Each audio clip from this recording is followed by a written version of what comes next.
One of the issues that you've raised is serious shortage protocols, SSPs for short. What's the issue with SSPs? I understand they've been something of a burden in some places. Could you explain? The problem is with the SSPs is they are nationally driven, so they require recognition of a national shortage. Then they have to go to the Secretary of State, who will determine that there is a shortage and then enable the SSP to be put in place. That all takes time, so it's not flexible or reactive as quickly as it could be. The opportunity is that we could do that more effectively. And also, SSPs are only in place for the sake of argument. They're in place at the moment because of the whole issue we've had around strep A and concerns about children and some of the deaths that have been, and therefore demand for antibiotics has gone very high. And because of the shortage that's created, they created the SSPs to be able to allow us to do that. However, what that doesn't recognise is that there are always shortages in the market. If you remember, we had shortages of hormone replacement therapy a while ago, and it took a long time before SSPs were put in place, which enabled pharmacists to make the change. So what was happening was that as a pharmacist, I get the prescription, I'd go, I'm really sorry, I don't have that one. The one that we can get at the moment is this one. So the patient will then have to go back to the GP, have to try and make another appointment, have to try and speak to them, and then they get no prescription issued. And of course, that might take a few days. And by the time they came back to me, I'd be going, I'm really sorry, but that one's gone out of stock now. I don't have that one. Now I've got this one. And it just becomes really difficult from a patient and from a doctor perspective to be able to manage that. Whereas if we had local protocols which enable us to work more effectively, we could deliver that and actually do it much more effectively.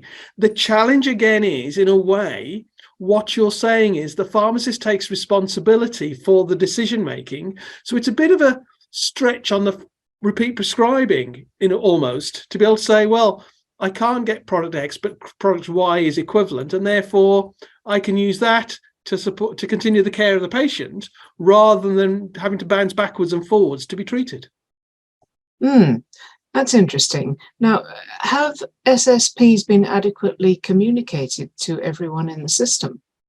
When the SSP comes out, it's sent, all pharmacies are notified by PSNC that they're in place, and theoretically, all GP practices are notified to say that there are protocols in place now. However, as you know, we are so busy that, particularly from a general practice perspective, unless you're monitoring some of these things, you may not be aware that there is this in place. And sometimes pharmacists, again, for the same reason, because they're really busy, don't see the email or the message to say there is a protocol in place now that you can use. So it can take a few days even from when they're implemented for them to take effect properly. And also, depending on how the protocol works, it doesn't necessarily always solve the problem, because sometimes what we find is that you're told that if you haven't got product A, you can substitute product B. That's fine. But the problem is you then put stress on product B within the system, because now suddenly there's more demand for that. Guess what that tends to do? Creates a shortage.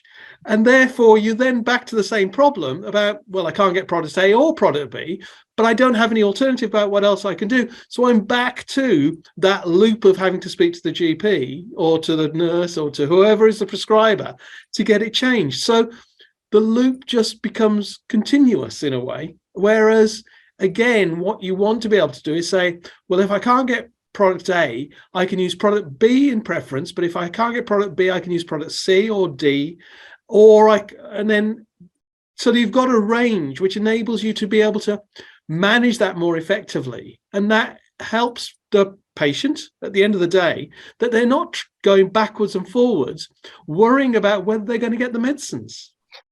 But hasn't the phenoxymethyl penicillin SSP been written in just this way, so that community pharmacists have a descending order of alternative antibiotics to use? So yes, you're right. So GP writes Pen V. We don't supply it because we can't get it. So we supply whatever's next on the list. So the patient is a little bit worried, so they potentially could phone the GP because they think, oh, I've been given something different. Hopefully we've had time to explain, but even then, it can be quite difficult from a patient perspective, because particularly in some of these cases, it's medicines for children. So you think, oh, I want to check with someone, the prescriber, to make sure it's okay. So again, that puts pressure back on the GP because they're having to answer those queries.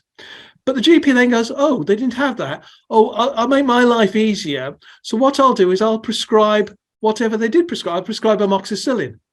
But of course, the protocol doesn't apply to amoxicillin. So if I haven't got, you're back to the same problem. I haven't got amoxicillin, so I can't substitute the next product down in the list. So you're right. The problem is it requires the practice almost to do what they know isn't going to work, because they know that's the solution. So it's almost an oxymoron that you're asking them to prescribe the wrong thing to get the right thing. Yes, thank you. I can see how that would appeal to a bureaucrat. From a bureaucracy point of view, you understand the process that they're trying to do. What it doesn't do is reflect the actual practice and what's going on the ground. And there's an element of this which is about lack of trust in us as pharmacists to make the right decisions. And that's part of the problem, is you've got to start to show you trust us to do the right things and provide the right care at the right time for the right patient. And that applies for all of these things, because it's the reason, in a way, we haven't done repeat prescribing and we don't do some of the other things, is because we're conflicted. We have a problem. We're not trusted to do it. Well, you've got to start to trust us. We're clinicians. We care about patients. It's not about the money. It's about the quality of care that we provide. The money is a consequence. And in a way, it's why I go back to help us to support the right decisions. And it's for other people to work out how the money flows.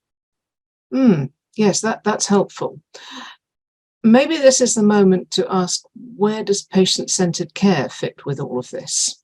I think it's really important that one of the things we bear in mind with all of this is about patient choice and what the patients and public would like to do. And as I said, one of the things, if you think about the repeat prescribing, they don't want to be traveling backwards and forwards trying to get a solution. They want the solution in one easy place. So let's find ways that the patient has that access at the point they want it, in the way they want it, rather than the way that we want to describe it. So let's find ways to help them to get the best care through the best place at the right time under the right circumstances, and to be able to support all clinicians to do that, all professional staff, and also our non-clinical staff to be able to be part of that solution. Because this isn't just about the clinicians or the qualified professionals. This is about all of the people that work in all of those environments that can help to support improved care. And what we need to do is focus from that point. And the other thing we need to do is make sure that we do genuinely build an integrated digital solution. We have to see that as part of what we do. It doesn't mean that I have to be able to write to the same record as someone else. I may write independently, but it then populates the same record. Because one of the things was, historically, they talked about, oh, well, we need, the GP record, that the pharmacist needs to be able to write to the GP record. Well, I don't necessarily need to be able to. I need to be able to see all that's in there that the patient chooses to let me see, and that's important for their care. But I may write in a different place. But actually, with today's technology, that doesn't mean it can't all go into one place. And that's what we need to see. And we need to create the opportunity that digital solutions aren't just the solution that the NHS has always seen, but actually about thinking about what technology out there is doing more generally, and using the best of that to support the best technology and the best digital solutions we can.